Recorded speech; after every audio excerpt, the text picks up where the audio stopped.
Olá, pessoal, boa noite. Sejam todos bem-vindos, viu, a esta aula. Sou o professor Antônio, professor de língua portuguesa, que estarei com vocês nesses 4 encontros, ok?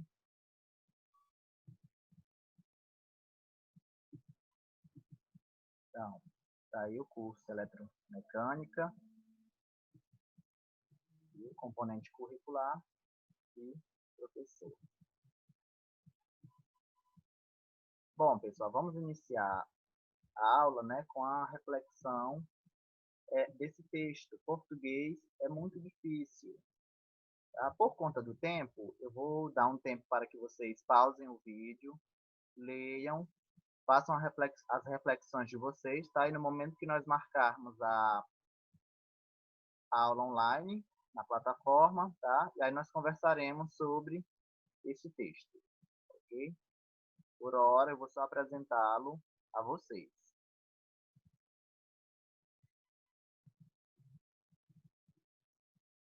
Muito bem. Vamos iniciar aqui lendo esta tira, tá? De Níquel Náusea, do autor Fernando Gonçalves. Tá? Lamento, mas esta é a lei da selva. Gatinho falando aí pro ratinho, né? Cras. Lamento, mas esta é a lei da gravidade. Observe que nessa tira, o quadrinista explorou a linguagem verbal e a linguagem não verbal para entender bem o texto. Como o leitor deve proceder? Tá? Então, olha só. Esse texto ele é composto por duas linguagens. Tá? A linguagem verbal, que é a linguagem escrita, e a linguagem não verbal, que é a linguagem das imagens. São as imagens que estão dispostas aí nessa sequência. Tá? Então, para entender o texto, o leitor ele deve ler o que está escrito e fazer uma associação com as imagens, tá?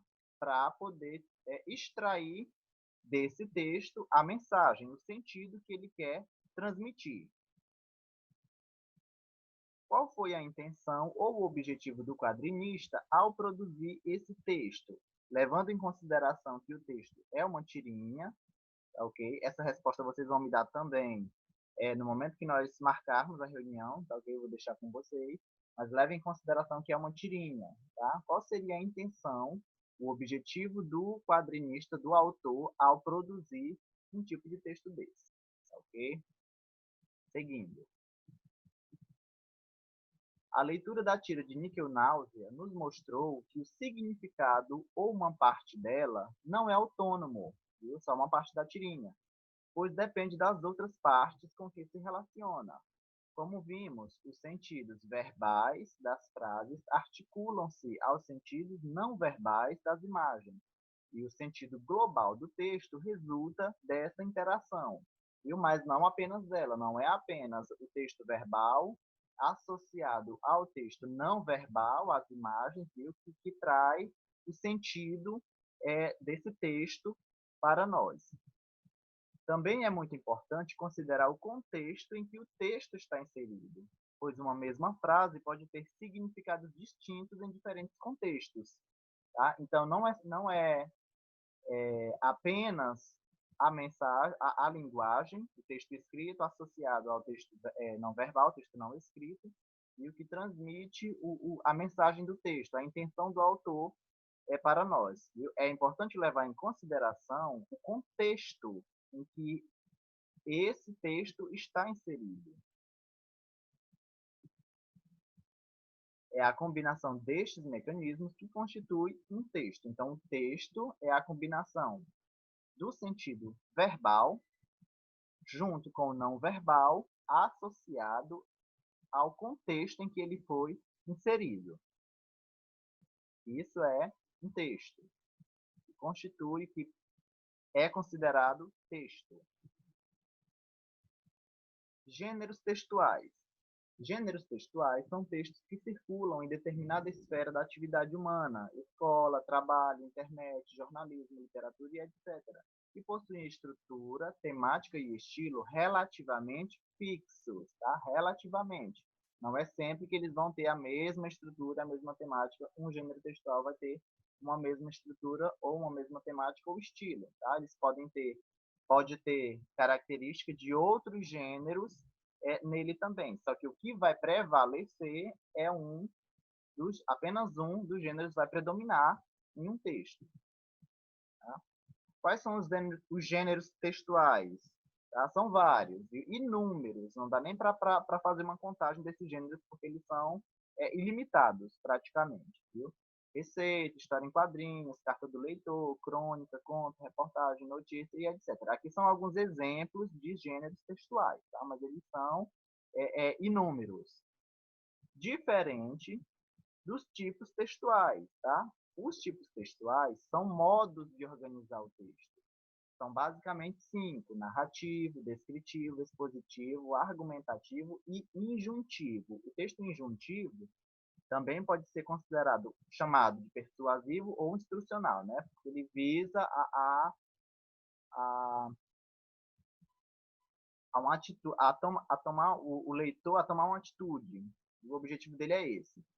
Em um texto pode haver mais de um tipo textual, mas apenas um tipo vai predominar sobre os outros, assim como os gêneros textuais também. Pode haver mais de um gênero em um texto, viu? Mas apenas um vai predominar sobre os outros, que é o que vai caracterizar o gênero daquele texto. Quais são, olha só, os tipos textuais, o objetivo desses tipos textuais e os gêneros nos quais ele predomina. Então, eu tenho um tipo textual. Dentro de um tipo textual, eu posso ter vários diferenciados gêneros textuais. Olha só. Tipo textual narrativo. Qual é o objetivo desse tipo de texto? Narrar fatos reais ou fictícios. Tá? Quais são os gêneros textuais que estão dentro do texto narrativo, que podem estar dentro do texto narrativo?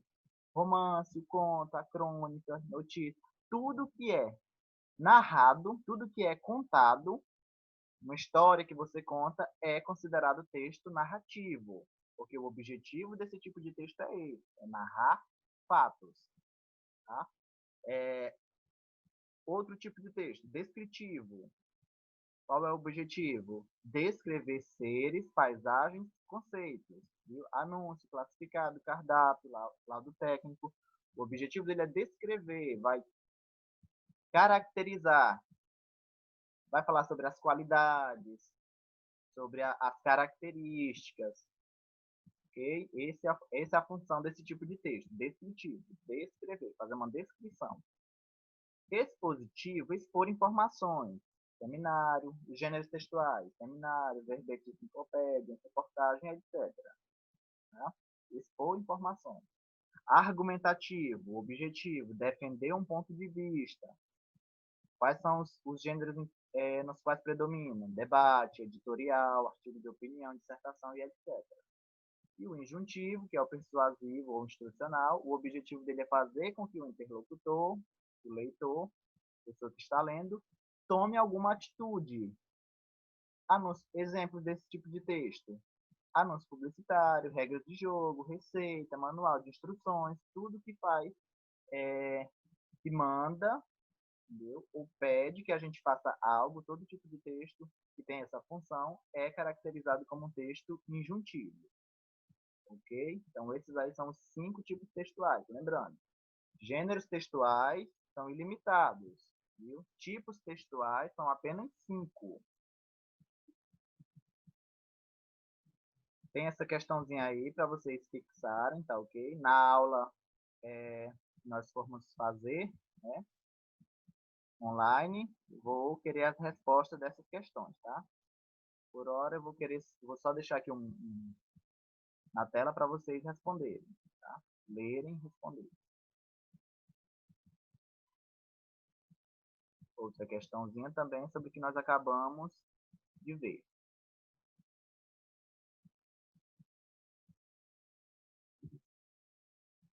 Olha só, foi necessário que eu fizesse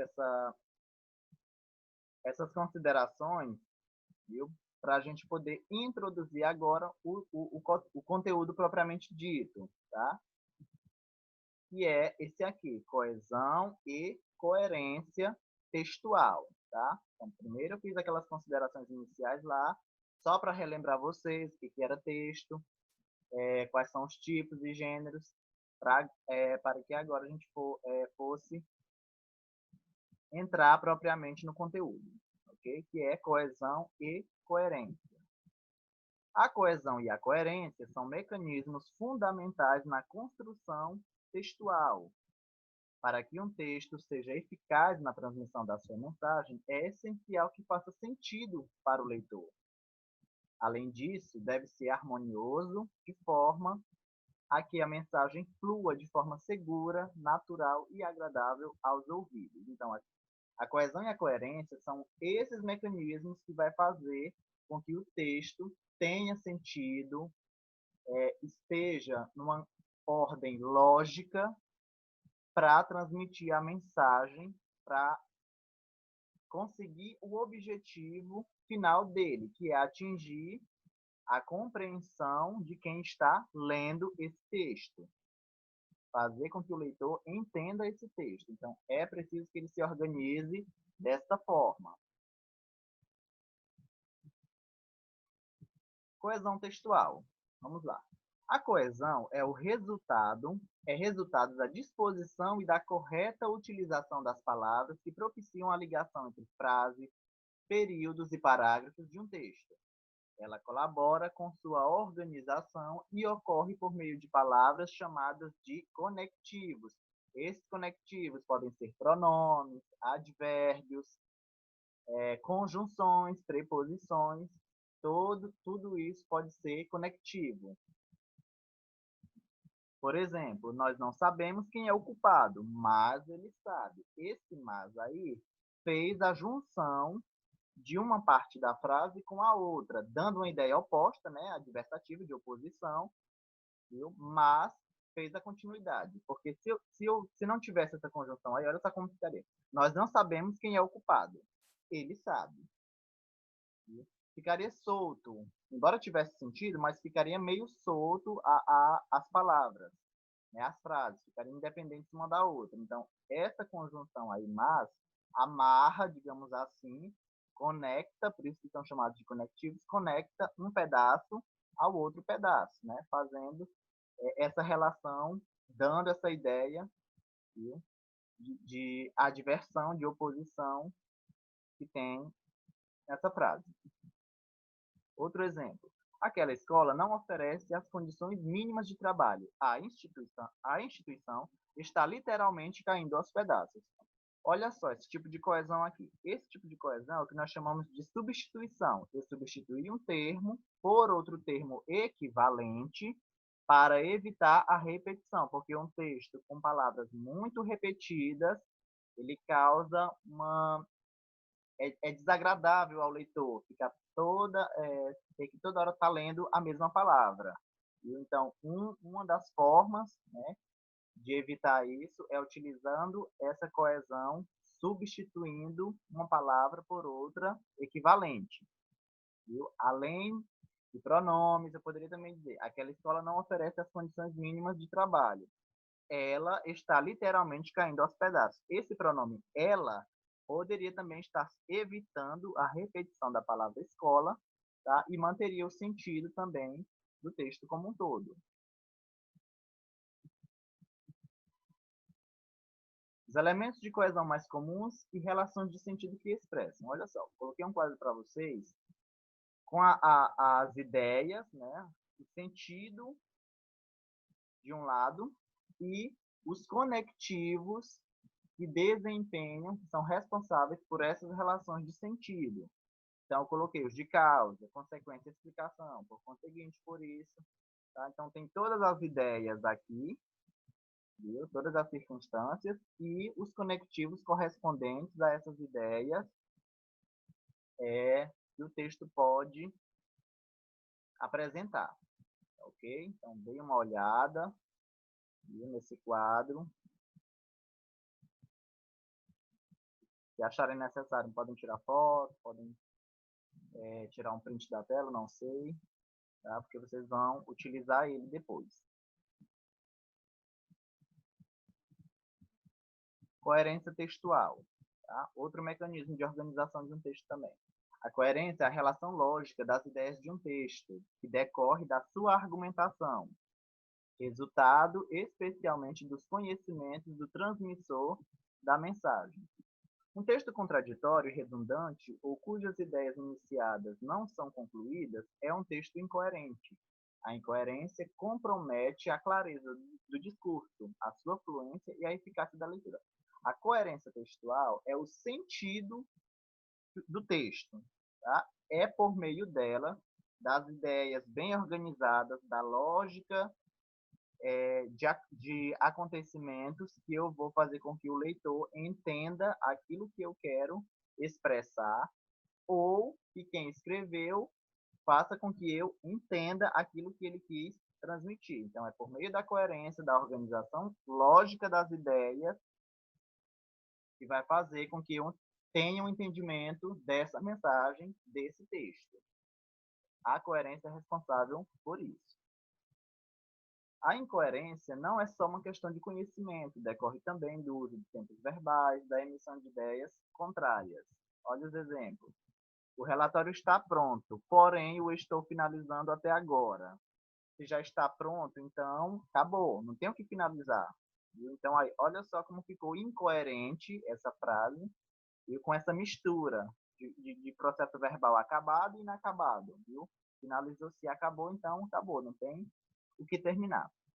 Outro exemplo, ele é vegetariano e gosta de um bife muito mal passado. Se é vegetariano, não tem como gostar de bife. Não sei que seja um bife de vegetais, né? O que não é possível. Então, os vegetarianos são assim classificados pelo fato de se alimentar apenas de vegetais. Então, é uma frase também incoerente, né? Não tem sentido uma coisa com a outra. Eu coloquei algumas questões para vocês, tá? Vou dar um tempo para vocês pausarem o vídeo para fazer a leitura, tá? Sobre o que a gente viu, acabamos de ver, tá? E depois, em outro momento, a gente vai discutir e tirar as dúvidas sobre essas questões, tá ok?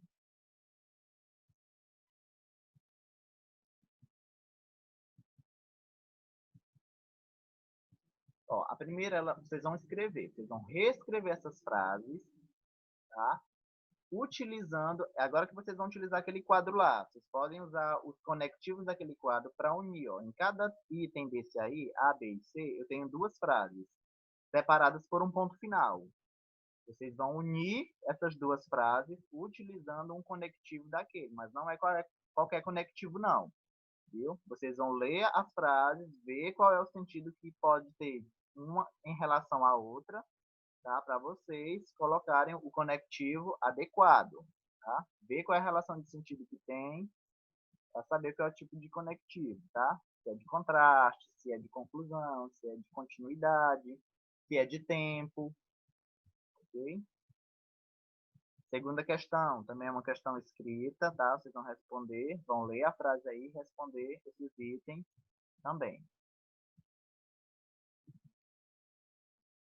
A terceira questão, vocês vão reescrever esse texto aí, vão ler esse texto, vão reescrever. Na leitura vocês vão observar que tem alguma coisa aí que está muito repetida. Então vocês vão se utilizar da coesão substitutiva para substituir esses termos aí por outros equivalentes também. Tá? Para não ficar desagradável a leitura com tanta repetição.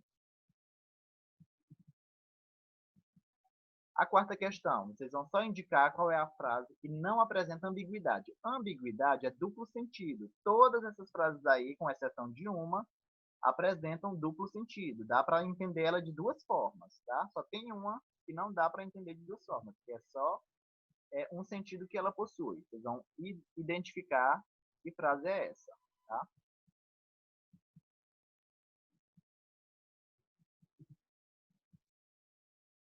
A quinta questão, vocês vão só de cada conectivo desse aí, vocês vão indicar qual é a ideia, qual é a relação de sentido que eles têm, tá? Qual é a circunstância que ele expressa, de causa, condição e etc.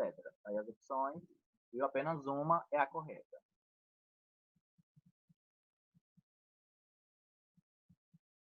A sexta questão, vocês vão identificar, viu, qual é a alternativa que não há problema de coerência semântica, ou seja, de sentido, não tem nenhum problema de sentido. Do jeito que eu leio, dá para eu entender, não vai causar nenhuma confusão no momento que eu ler esta frase. E só tem uma que não tem nenhum problema. Todas as outras aí vão ter alguma coisa errada. Vocês vão marcar aquela que não tem nada errado. Tá tudo certinho.